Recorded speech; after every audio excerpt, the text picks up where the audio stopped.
Well, here we are in the first week of the NBA's 2025-2026 series. And what happens? The FBI announces a big, and I mean really big, gambling scheme. We haven't had gambling schemes like this in a while, but this is a big one because it involves, well, a coach of the NBA, players in the NBA, and a former player in the NBA.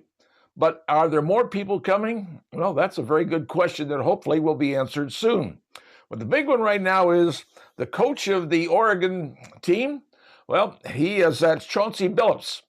He was busted in a poker scheme where they get people to come into a poker game where the game was fixed. Someone lost like $1.7 million. He brought somebody into these games.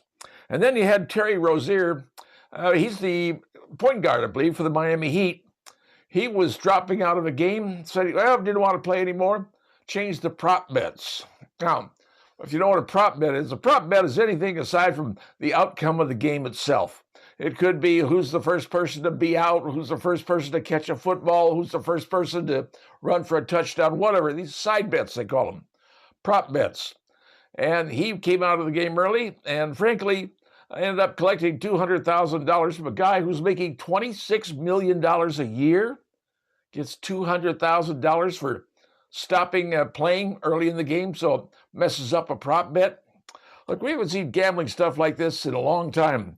Finally, the last one was Damon Jones, who is, I think he's a Hall of Famer, former NBA guy, and he was also busted. Now, how do all these guys get themselves into trouble like this? Well, one, if they have a big desire to gamble, and that's something that exists. But the other thing is, let's say that organized crime found out something about each of these guys that, well, they didn't want out. It's something very private. And the organized crime says to them, hey, we'll release this unless you do X, Y, or Z. Those are the kind of things that can happen. Now, we've had gambling schemes over the years. Back in 1919, had the Black Sox scandal. This is the White Sox guys trying to cheat the World Series. Then back in 51, you had the college basketball point shaving scandal that was going on. Then in 1989, Pete Rose, remember him betting on baseball? He even bet on his own team. He never bet him to lose, but he bet on his own team. 2007, Tim Donahue, he was an NBA official. He was betting on games. He knew what was going on. Now, gambling has been legalized in 38 states. And if you watch TV, you see all these commercials for things like FanDuel and all these other associated gambling sites. And even though it's legal in 38 states, it's on national TV and you can play anywhere. Just take your phone out. Bingo, you got your phone. You can gamble all you want. And there are people out there that gamble. The problem is, well, everybody's into the money that gambling makes. And why do states legalize gambling? Money. The states tax it.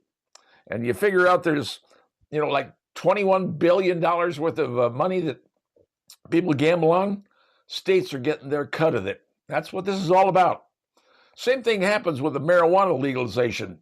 A number of states have legalized that. Why do they do it? Tax money. That's what they want.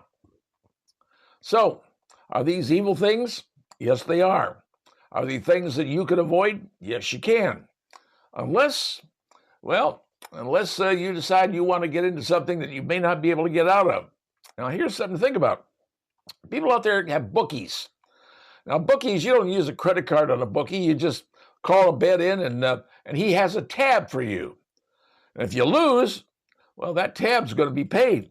Now, the bookie's not going to collect the tab.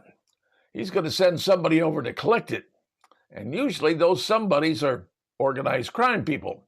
They come in and say, hey, you either pay it up or you got to do this or that, or else something bad could happen to you.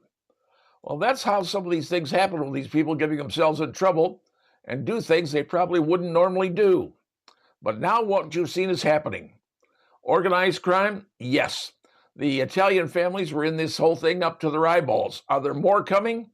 Will there be more people in sports being caught and doing some bad stuff? My guess is yes, there will. So it was the tip of the iceberg. But right now, three main people, and you can see that gambling can lead to some very, very bad stuff, whether you're a gambling fan or You get yourself caught in a situation where you're told you got to do something you'd rather not do. That's what's happening, folks.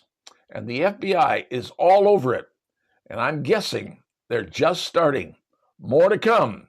And hopefully it won't hit close to home.